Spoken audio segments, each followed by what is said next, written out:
Assalamualaikum warahmatullahi taala wabarakatuh. Salam sejahtera bagi kita semua. Alhamdulillahirabbil alamin. Semoga kita selalu mendapatkan syafaat serta lindungan dari Allah Subhanahu wa taala, dan semoga kita selalu sehat walafiat lahir maupun dan batin. Nah, di sini saya Muhammad Nuzulur Rahman sebagai moderator serta presentator di hari saat ini.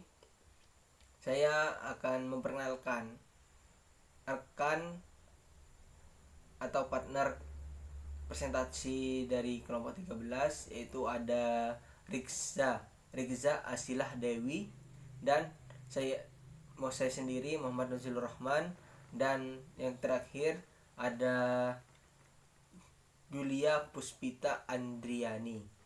Nah, di sini saya persilahkan kepada presentator supaya tidak lama-lama untuk menyampaikan materinya.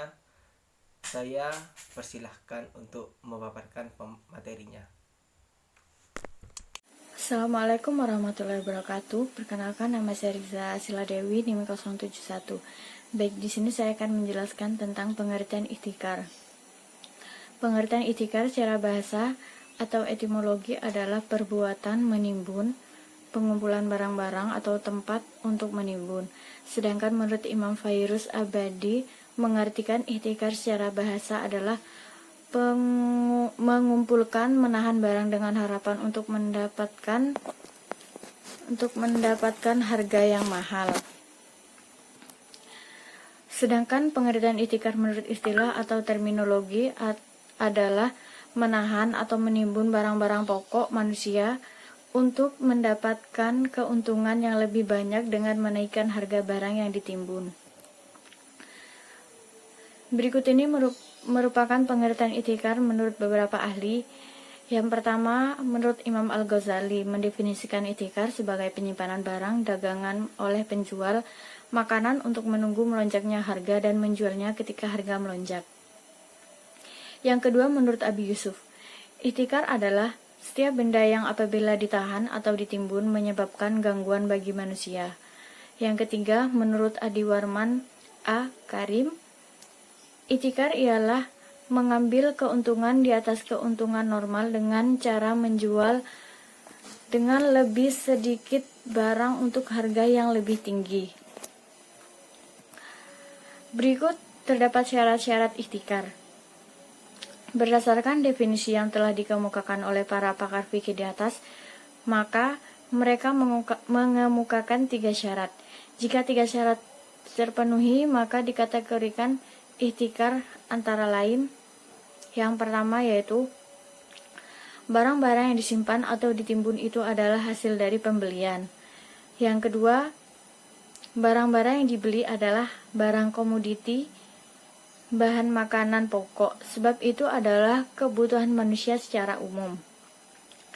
Yang ketiga, adanya kesulitan bagi manusia untuk membeli dan mendapatkannya dengan 2 jalan, yaitu yang pertama, kesulitan masyarakat untuk mendapatkan barang lantaran adanya penimbunan. Yang kedua, pada masa-masa sulit dengan mendatangi daerah yang sedang mengalami rawan pangan atau panceklik dan memborong persediaan yang ada. Dalam hal ini tidak ada perbedaan antara daerah yang kecil dengan daerah yang besar. Sekian pemaparan dari saya. Wassalamualaikum warahmatullahi wabarakatuh. Baik, di sini saya sebagai presentator yang kedua akan membahas tentang dalil-dalil ikhtikar. Dalam Al-Qur'an, ikhtikar dalam arti menimbun secara umum ketika harga murah, kemudian untuk dijual ketika barang sudah tidak ada dengan tujuan menolong orang banyak, adalah suatu hal yang mulia. Hal ini pernah dilakukan oleh Nabi Yusuf sebagaimana telah dinyatakan dalam Al-Qur'an surat Yusuf pada ayat 47 sampai 49, yang maknanya adalah Yusuf berkata, supaya kalian bertanam 7 tahun lamanya sebagaimana biasa, maka apa yang kalian panen hendaklah kalian biarkan di bulirnya, kecuali sedikit untuk kalian makan. Kemudian sesudah itu akan datang 7 tahun yang amat sulit, yang menghabiskan apa yang kalian simpan untuk menghadapinya, atau tahun itu sulit, kecuali sedikit dari bibit gandum yang kalian simpan. Kemudian setelah itu akan datang tahun yang padanya manusia diberi hujan dengan cukup, dan di masa itu mereka memeras anggur.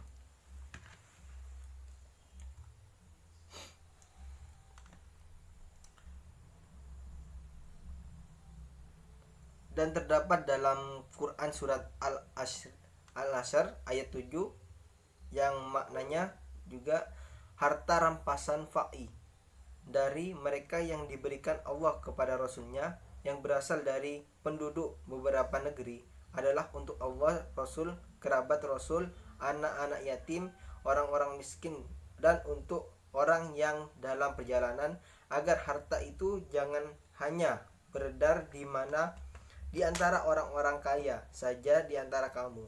Apa yang diberikan Rasul kepadamu maka terimalah, dan apa yang dilarangnya bagimu maka tinggalkanlah, dan bertakwalah kepada Allah, sesungguhnya Allah sangat keras hukumnya. Dan juga terdapat dalam surat Al-Maidah ayat 2 yang artinya, wahai orang-orang yang beriman, janganlah kamu melanggar syiar-syiar kesucian Allah, dan jangan atau melanggar kehormatan bulan-bulan haram, jangan mengganggu hadyu atau hewan-hewan kurban, dan qalaid atau hewan-hewan kurban yang diberi tanda, dan jangan pula mengganggu orang-orang yang mengunjungi Baitul Haram. Mereka mencari karunia dan keridhaan Tuhannya, tetapi apabila kamu telah menyelesaikan ihram, maka bolehlah kamu berburu, jangan sampai kebencianmu kepada suatu kaum karena mereka menghalang-halangimu dari Masjidil Haram, mendorongmu berbuat melampaui batas kepada mereka, dan tolong menolonglah kamu dalam mengerjakan kebajikan dan takwa, dan jangan tolong menolong dalam berbuat dosa dan permusuhan. Bertakwalah kepada Allah, sesungguhnya Allah sangat berat siksaannya. Tindakan seseorang yang menyimpan stok barang tertentu untuk kepentingan persediaan, seperti ketika terjadi panen raya atau untuk persediaan kebutuhan pribadinya, tidak bisa dikatakan sebagai tindakan ikhtikar, sebab hal semakin sedikit persediaan barang di pasar, maka harga barang semakin naik dan permintaan terhadap barang semakin berkurang. Dalam kondisi seperti ini, produsen dapat menjual barang dengan harga yang lebih tinggi dari harga normal. Penjual akan mendapatkan keuntungan yang lebih besar dari keuntungan normal, sementara konsumen akan menderita kerugian. Jadi, akibat ikhtikar, masyarakat akan dirugikan oleh ulah sekelompok kecil manusia. Ada pula dari dalam hadis menyatakan, di antara hadis-hadis sahih tentang larangan menimbun atau ikhtikar adalah yang pertama, hadis yang diriwayatkan oleh Imam Muslim dari Sa'id bin Musayyib. Beliau menceritakan hadis bahwasanya Ma'mar bin Abdullah berkata, Rasulullah SAW bersabda, yang berarti, barang siapa menimbun maka ia telah berbuat dosa. Dan pada lafaz yang lain, Nabi bersabda, tidak seorang penimbun kecuali dia berdosa. Hadis riwayat Muslim.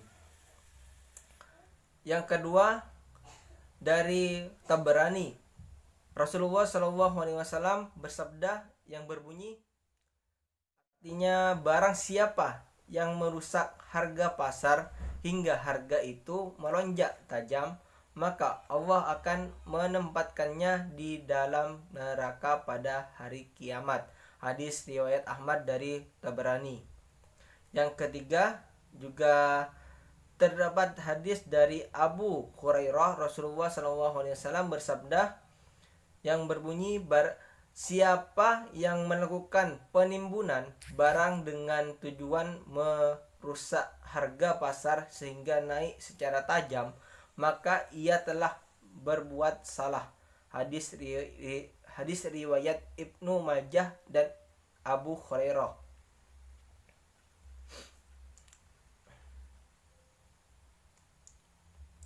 Yang keempat, Rasulullah SAW bersabda yang berbunyi, sejelek-jelek manusia ialah orang yang suka menimbun jika dia mendengar harga murah merasa kecewa, dan jika mendengar harga naik merasa gembira. Hadis ini dibawakan Razin dalam Jami'nya. Dari hadis tersebut, para ulama menetapkan suatu hukum bahwa diharamkan menimbun adalah dengan dua syarat. Pertama, akan menyebabkan penderitaan penduduk suatu negara. Kedua, menaikkan harga yang sangat tinggi untuk mendapatkan keuntungan yang berlipat ganda sehingga masyarakat merasa berat untuk mendapatkannya. Berbeda dengan menimbun barang yang kepemilikannya tidak dengan jalan membeli, atau juga pembelian terjadi pada saat harga melambung dan dijual pada saat itu juga. Karena praktik pembelian barang di saat harga masih stabil untuk kemudian dijual pada masa barang melambung adalah masih dalam kategori orang terpuji atau marzuk yang telah disebutkan di dalam hadis di atas. Yang terakhir adalah dasar hukum ihtikar. Berdasarkan Al-Quran dan As-Sunnah Rasulullah SAW di atas, bahwasanya ulama sepakat menyatakan bahwa ihtikar tergolong dalam perbuatan yang dilarang atau haram. Maka seluruh ulama sepakat menyatakan bahwa melakukan ihtikar itu hukumnya haram dan dosa. Nah, cukup sekian dari pemaparan dari saya. Sekurang lebihnya saya teruskan kepada presentator yang terakhir, yaitu akan memaparkan konsep dasar najasi dan dalilnya. Terima kasih. Assalamualaikum warahmatullahi wabarakatuh. Perkenalkan, saya Julia Puspita Andriani dengan NIM 147. Di sini saya sebagai pemateri terakhir dari kelompok 13 Fikih Muamalah. Di sini saya akan menjelaskan mengenai konsep dasar dan dalil-dalil najasi.